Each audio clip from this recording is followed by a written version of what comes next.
राम राम भाई सारे भाइयों ने। मैं आपका अपना यश शर्मा। स्वागत है भाई एक नई मोटिवेशनल स्टोरी के साथ। देखो भाई सुनो और अपनी लाइफ के अंदर ढालो भाई इसको। बहुत अच्छी स्टोरी है। जय हिंद। एक बार की बात है, एक छोटे से गांव में एक आदमी रहता था। उसके घर के पास में एक पहाड़ था जहां पर वो रोज सुबह जाता। उस पहाड़ पर थोड़ी देर के लिए वो बैठता, फिर वापस आ जाता। तो रोज की तरह वो सुबह सुबह जा रहा था। पीछे से उसका छोटा सा बेटा आया। उसने आकर के उसका हाथ पकड़ लिया और कहा कि आज मैं भी आपके साथ चलूंगा। उसने पहले तो उसको थोड़ा सा समझाया और मना किया। कहा कि जो रास्ता है वो बहुत ही छोटा है और चढ़ाई बहुत ज्यादा है, तो तुम मेरे साथ नहीं चल पाओगे। लेकिन फिर जब उस बेटे ने जिद करी तो पिता मान गया। तो दोनों पहाड़ पर चढ़ने लगे। पिता ने बेटे का हाथ कस के पकड़ा हुआ था। लेफ्ट साइड में पहाड़ थे, राइट साइड में खाई थी और रास्ता बहुत ही छोटा था। और वो पहाड़ की चोटी तक पहुंचने ही वाले थे, तभी रास्ते में एक बड़ा सा पत्थर आया। क्योंकि पिता उस रास्ते पर रोज आता था तो उसको पता था कि वहां पे पत्थर है, तो वो साइड से निकल गया। लेकिन जो बेटा था उसका ध्यान कहीं और था, तो उसका घुटना जाकर के उस बड़े से पत्थर पर टकरा गया। तो फिर उस बच्चे के मुंह से एक चीख निकली। और जैसे ही वो चीखा, उसकी आवाज उन पहाड़ों में गूंजने लगी। इससे पहले उस बच्चे ने कभी भी अपनी आवाज की गूंज नहीं सुनी थी, तो उसे समझ नहीं आया कि क्या हो रहा है। वो अंदर से थोड़ा सा घबरा गया।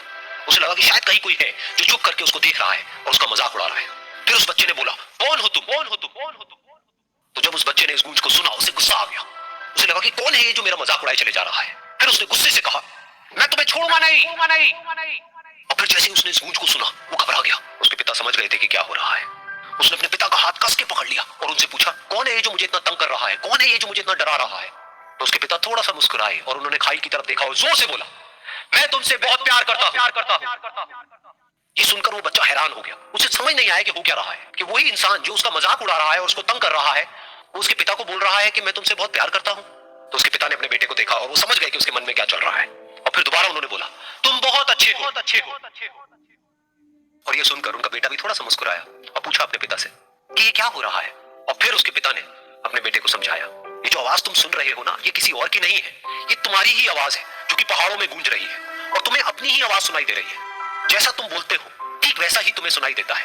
अगर तुम गुस्से से कुछ कहोगे तो पलट करके जो आवाज आएगी उसमें भी गुस्सा होगा, लेकिन अगर तुम कुछ अच्छा कहोगे तो आवाज भी अच्छी होगी।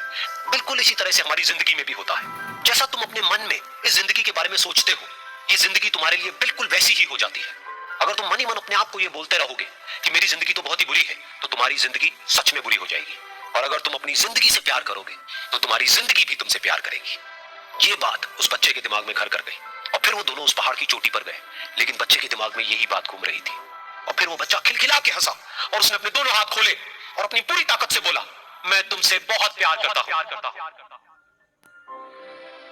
तो भाई सारे भाई बताइए, लाइक करो, शेयर करो और कमेंट करना ना भूले। और वीडियो को बताए भाई कैसी लगी कैसी नहीं लगी, कमेंट करके ज़रूर बताए भाई। और चैनल को सब्सक्राइब कर दो। जय हिंद भाई।